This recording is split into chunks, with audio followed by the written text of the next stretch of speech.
Stone Cold Prose, building better words. Red flags.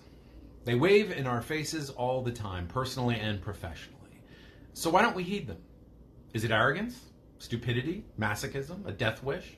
Why do we read the warning signs and then proceed anyway? Hi guys, welcome back to Stone Cold Prose, where we build better words, better thoughts, and better men. I'm Miles Watson, novelist and author of numerous award-winning series, including Cage Life, Sinner's Cross, and The Chronicles of Magnus. I worked in Hollywood for 12 years, law enforcement for another 10, and counting. And now I break it all down and build it back better. So let's get into this. Red flag territory. Nowadays, everyone is so well-versed in pop psychobabble terminology that a list of personality red flags might seem pointless.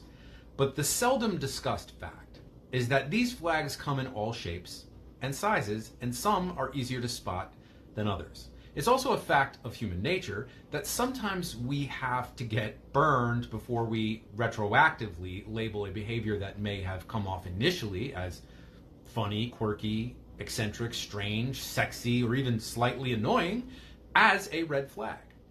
So what follows is not, I think, a list of blatant red flags, but somewhat more subtle or less unsubtle behaviors that I have noticed nearly always indicate the flag bearer is a jerk, or a monster, or just a defective personality generally, chaotic, unstable, selfish, malicious, manipulative. In short, someone it is best to avoid, no matter how beautiful, interesting, or charismatic they may be. And this list is coming not from a denizen of the psychiatric ivory tower, but a man who has encountered every type of criminal known to man.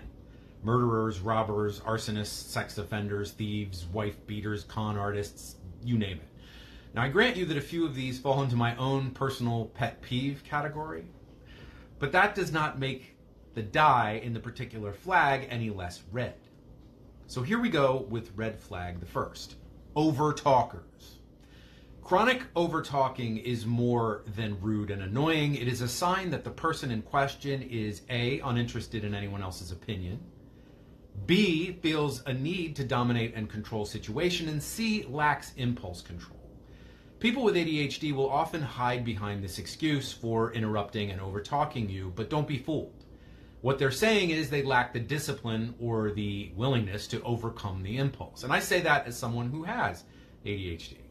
Overtalking is a sign that a person cares very little for other people and doesn't respect them or take interest in their opinions. Overtalkers are dangerous because they often bully themselves into positions of authority, personally and professionally, without being able to lead. What leader can make informed decisions without listening? No to overtalkers, red flag. People who won't take yes for an answer. This is a person who may seem perfectly normal and sociable, but in reality is simply a contrarian. They will oppose any firm opinion you express, even if they actually hold the same opinion themselves. An example from my own experience would be when an acquaintance at my gym saw my boxing t-shirt and said, "Man, that was a great fight." And I replied, "Yeah, best I've ever seen." He immediately said, "It wasn't that great." I'd had it with this son of a bitch by this point and replied, "Yes, it was. It was the best fight I've ever seen, and maybe the greatest fight ever." Little hyperbole. He looked like I'd shot his dog, and he never spoke to me again. No big loss, but contrarianism stems from a deep-seated fear of other people's strong opinions. It's found in people with big but fragile egos who feel insecure in the face of confidence and want to bully anyone who displays it. Beware. People who cannot laugh at themselves. The ability to rib yourself and be ribbed over the blunders, stupidities, and fooleries that we all commit on a daily basis says a great deal about your ability to see your own life in perspective and to efface your ego. The inability to do this is a gigantic red flag. I have never met a snob, bully, egomaniac, or narcissist who found the slightest humor in themselves, or could make the distinction between being kidded in good fun and being insulted and attacked.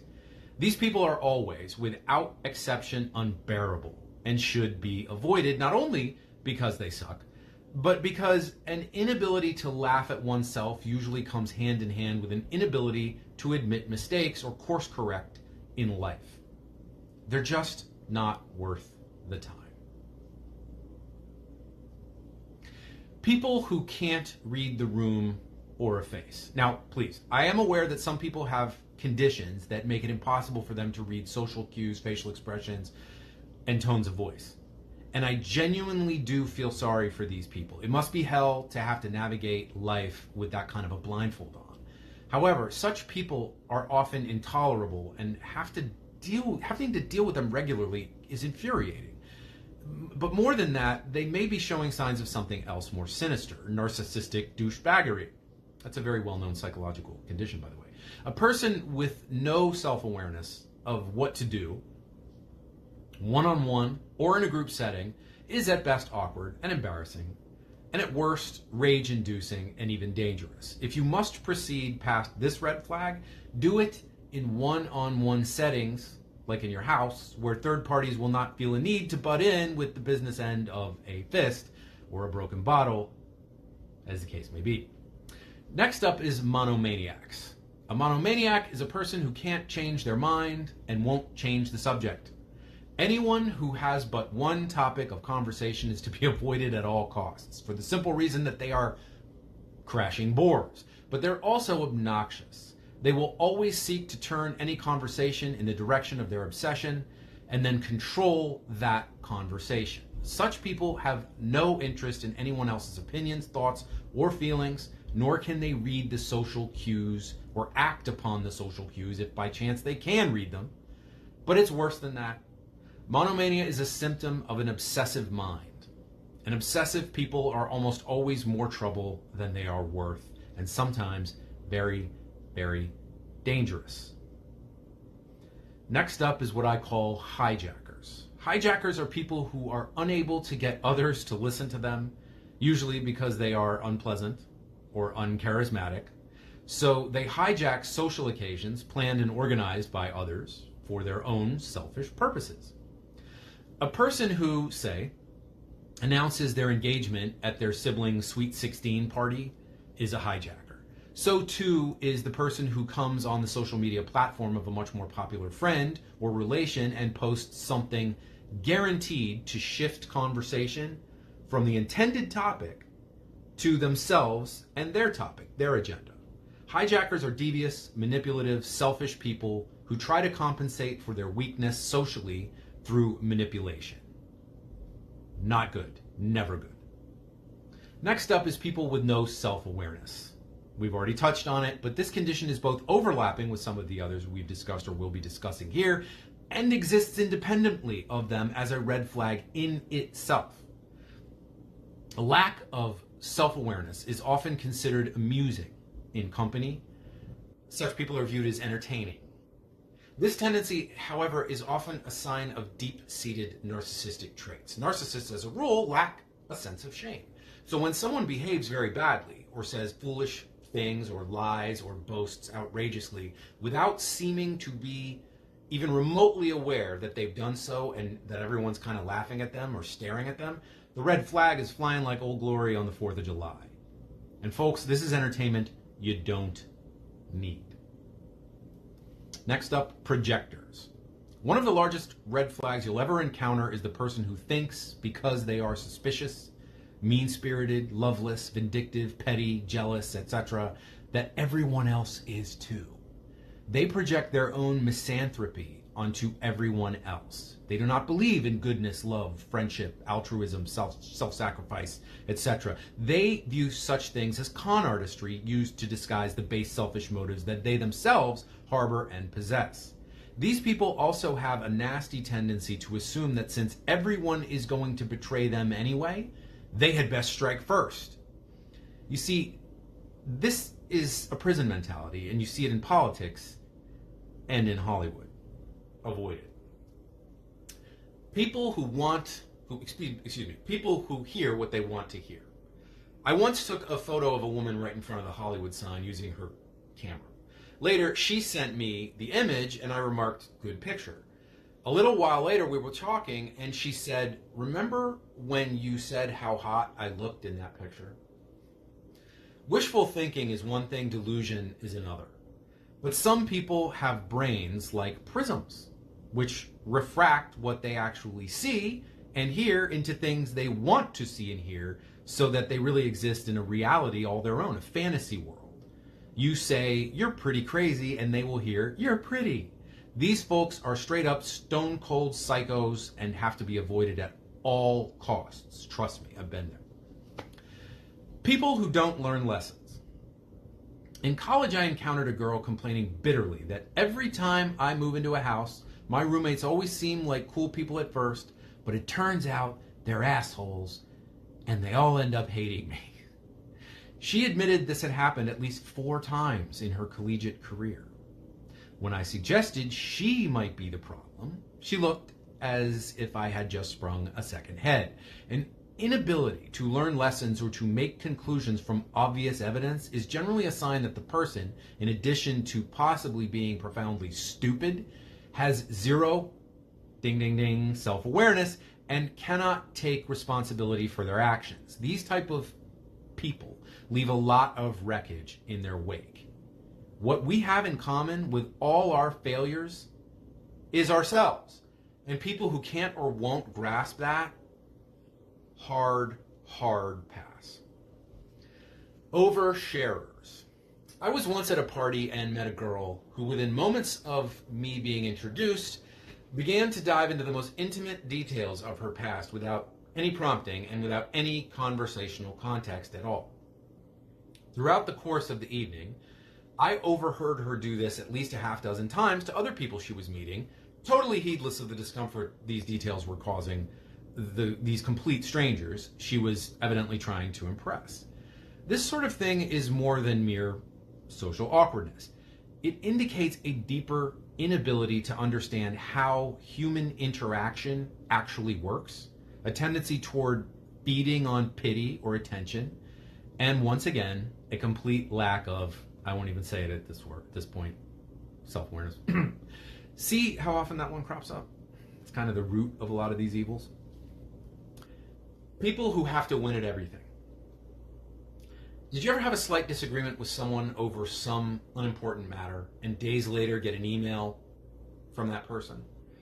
The person you were arguing with featuring, say, 5 links to websites proving they were right and you were wrong? Have you ever had someone stop everything that they're doing, turn the car around, go home, pull a book off a shelf, just to show you there are 54 and not 53 countries in Africa? Worse yet, have you ever experienced someone who, having been proven wrong on a very, very minor point, will continue the argument even after you have dropped it? These walking red flags are simply bullies of a more complicated variety than the sort that wanted your lunch money in 4th grade. They are the types who, if they're finally crushed in a dispute, will sulk, will brood, will give you the silent treatment, and plot petty acts of revenge for months or years, all over nothing. Seeing their self-worth in a perfection they don't actually possess, they will go to outrageous lengths to be right, even when they are wrong. Hardest possible pass. People who make superficial judgments. I once knew a guy who prided himself on sizing up and appraising others on the scantiest possible information. He'd ask what college they went to and what Greek organization they belonged to, and from these 2 answers provided, came to a conclusion about that person's worth as a human being. Once arrived at, his opinions were inalterable. Nothing people actually did mattered more than his hasty initial estimation of them based on 0 evidence. Now, this is actually the essence of bigotry. And indeed, people who make decisive snap judgments about everything, usually with almost nothing to base those judgments on, are bigots, even if their metrics are not based on race, ethnicity, or sex. What they see as decisive is really just moral and intellectual laziness coupled with the mean-spiritedness all bigots have at the core of their souls. Fuck these people. People who are rude to the waiter. A person who is rude. as a rule, rude to waiters, clerks, tellers, fast food employees, and service staff generally is a person who is A, a coward since staffers can't fight back, and B, a believer in feudal social hierarchies, i.e., that social status and money should determine how humans should be treated. These are people uninterested with the actual worth of people as people. They may be sweet as pie to you, but you should remember that if you were the waiter, you would be getting treated very, very differently indeed. Name droppers. I freely confess that having worked in Hollywood, I will periodically wave this flag myself. It takes some effort to curb the tendency because name dropping in La La Land is often a sort of verbal IMDb account. It's a way of showing that you're actually working, that you're not a wannabe, that you're in the business and that you should be taken seriously, that you're a peer. It's a way of establishing your credentials among strangers. But even in Hollywood, chronic name droppers are unbearable. And not just because they're annoying and insecure and pretentious. It's because they're usually full of shit. Con men and grifters and dime store cowboys who are much more interested in looking like they're something than actually being that thing. These people bring nothing to your table and will take anything away from it that they can, 10 out of 10, avoid. People who own things that didn't happen to them. From the Holocaust to slavery, it has become very chic for folks to act as if they themselves carry the post-traumatic stress from historical events which occurred decades, generations, even centuries before they were born. This phenomenon is part of a larger trend toward the fetishization of victimhood everywhere that's been going on for decades. But it's quite annoying on its own and usually indicates that the person in question has bought into that trend. This type lacks identity and self-confidence and is covering guilt over their probably comfortable middle-class or upper-middle-class existence by channeling long-dead ancestors who actually knew real suffering. Now, this list is hardly exhaustive, but it does include most of the things I regard as more subtle or less unsubtle personality warning signs than are usually discussed. I do not believe I have ever encountered a person who habitually exhibits one or more of these traits who was tolerable in the long run. Obviously, some of my own personality quirks are at play in composing this list, but I never claimed to be quirk-free, merely passively good at spotting red flags in others whenever they're flapping in my face. The bottom line here is that life is short, and you want your time on this planet to be well spent, and red flags are nature's way of allowing you to do this more efficiently by avoiding people who are no damn good for you, and also, periodically, of reminding you that you may have picked up one or two of these flags yourself. Folks, if you enjoyed today's video, please remember to like, subscribe, comment, hit the notification bell, and remember to check out my books. Link is in the description.